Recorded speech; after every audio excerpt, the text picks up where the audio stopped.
வணக்கம். முதலில் தலைப்புச் செய்திகள். நீதிமன்ற உத்தரவுக்கு அமையவே செம்மணியின் அடுத்த கட்ட நடவடிக்கை, அரசாங்கம் திட்டவட்டம். அரசியல் கைதிகள் என்று எவரும் சிறையில் இல்லை, கைவிரித்த நீதி அமைச்சர். $715 மில்லியன் வெளிநாட்டிற்கு, 105 நிறுவனங்களை சிக்க வைத்த பெரும் நிதி மோசடி, சிக்கலில் ரணில். இராணுவத்திடம் ஒப்படைக்கப்பட்ட 500 பேர் தொடர்பில் வெளிவந்திருக்கும் தகவல்கள். ஈரானுக்கு பயங்கர தாக்குதல் எச்சரிக்கை விடுத்துள்ள ட்ரம்ப். நெதன்யாகு ஒரு போர் குற்றவாளி, கைது செய்ய ஆலோசனை. தொடர்பான விரிவான செய்திகள்.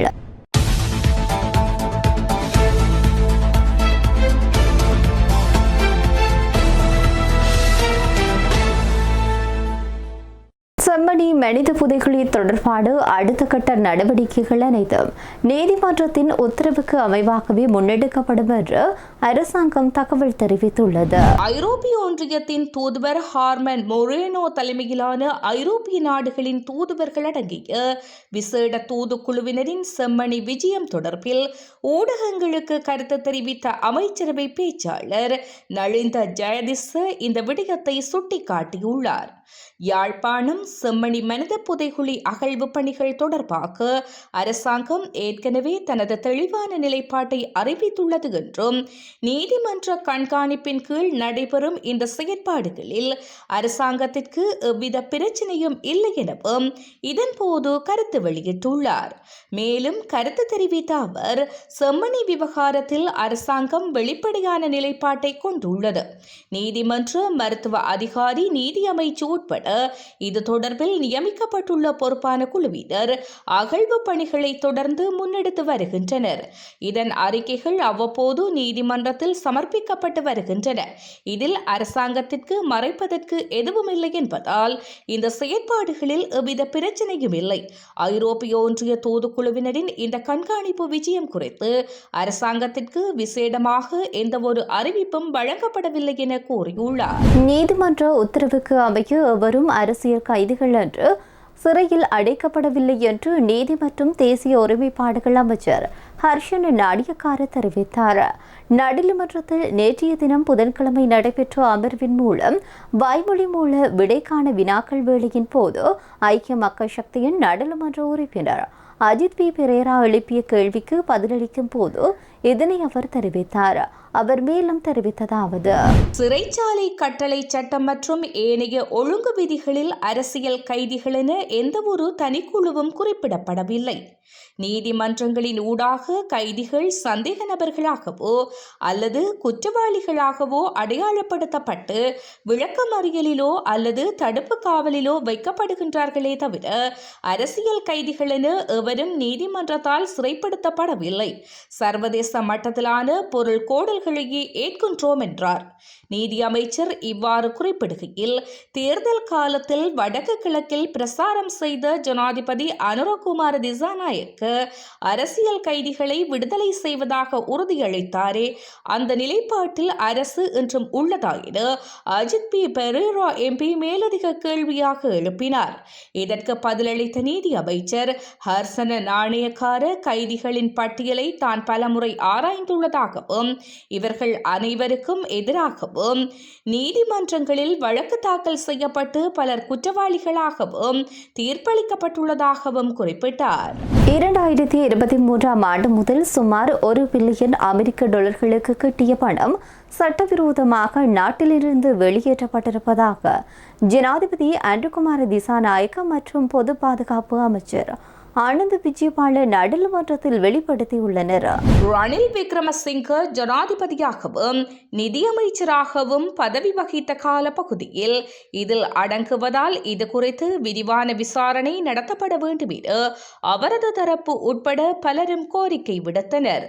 பொருட்களை இறக்குமதி செய்வதாக கூறி சுமார் $715 மில்லியன் வெளிநாடுகளுக்கு சட்டவிரோதமாக அனுப்பப்பட்டதாக சந்தேகிக்கப்படும் மிகப்பெரிய நிதி மோசடி தொடர்பாக குற்றப்புலனாய்வு திணைக்களத்தின் நிதி குற்றப்புலனாய்வு பிரிவு விரிவான விசாரணைகளை முன்னெடுத்து வருவதாக நாடாளுமன்றத்தின் பொது நிதி தொடர்பான குழுவுக்கு அறிவிக்கப்பட்டுள்ளது. இந்த தகவலை மூத்த பிரதி போலீஸ் மா அதிபர் அசங்க கரவிட்ட குழுவில் வெளியிட்டார். அவரின் விளக்கத்தின்படி 2025 ஜனவரி 20, பிப்ரவரி 23 மற்றும் மார்ச் 6 ஆகிய திகதிகளில் இலங்கை சுங்க திணைக்களம் 3 அறிக்கைகளை போலீஸ் மா அதிபரிடம் சமர்ப்பித்திருந்தது. வெளிநாடுகளுக்கு இறக்குமதிக்காக பணம் அனுப்பப்பட்ட போதிலும் அதற்கான பொருட்கள் நாட்டிற்கு கொண்டுவரப்படவில்லை என்பதே அந்த அறிக்கைகளின் மைய குற்றச்சாட்டாகும். முதல் அறிக்கையில் 89 நிறுவனங்கள், இரண்டாவது அறிக்கையில் மேலும் 4 நிறுவனங்கள், மூன்றாவது அறிக்கையில் மேலும் 12 நிறுவனங்கள் அடையாளம் காணப்பட்டன. இதன்படி மொத்தம் 105 நிறுவனங்கள் இந்த சந்தேகத்திற்குரிய பரிவர்த்தனைகளில் தொடர்புடையதாக காணப்பட்டுள்ளன. விசாரணைகளின் அடிப்படையில் 2023 ஜனவரி 1 முதல் 2026 மார்ச் வரை இந்த 105 நிறுவனங்கள் டெலிகிராபிக் பண பரிமாற்றங்கள் மூலம் சுமார் ரூபாய் 214.7 பில்லியன் வெளிநாடுகளுக்கு அனுப்பியுள்ளன. ஆனால் அந்த பணத்திற்கு ஈடான எந்த பொருட்களும் இலங்கைக்கு இறக்குமதி செய்யப்பட்டதற்கான ஆதாரம் இதுவரை கிடைக்கவில்லை என அதிகாரிகள் தெரிவித்தனர்.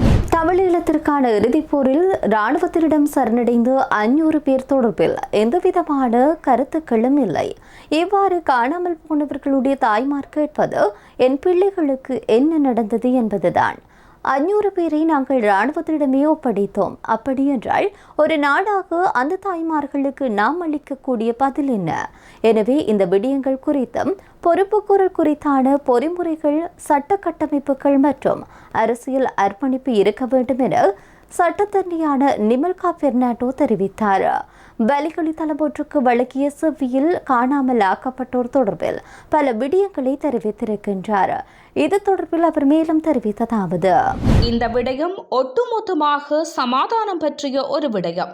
உதாரணமாக, இப்போது என் மகன் காணாமல் போயிருந்தால் எனக்கு இருக்கும் வேதனை சமாதானத்தை பாதிக்கும். உங்களால் அதை சாதாரண விடயம் என கடந்து போக முடியாது.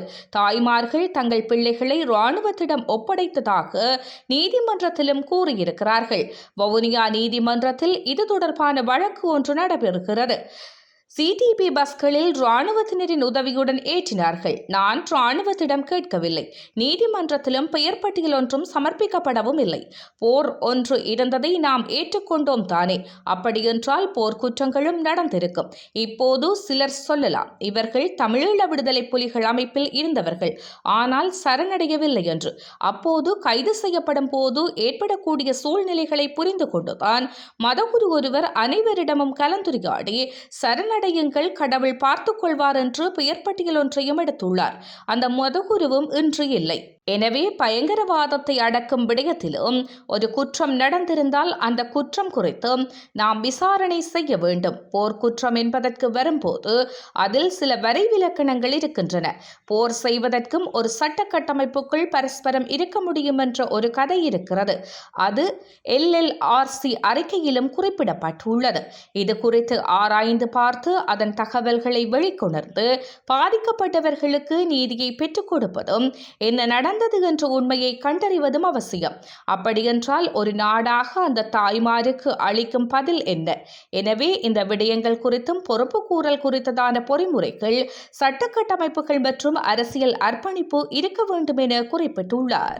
ஹார்முஸ் நீரிணையில் கப்பல்கள் மீது ஈரான் பதிலடி தாக்குதலை தொடக்கமாக இருந்தால் அந்த நாட்டினுடைய பாலங்கள் மற்றும் மின் நிலையங்கள் மீது அமெரிக்கா தாக்குதல் நடத்தி அளிக்கும் என்று அமெரிக்க ஜனாதிபதி டொனால்ட் ட்ரம்ப் தெரிவித்தார்.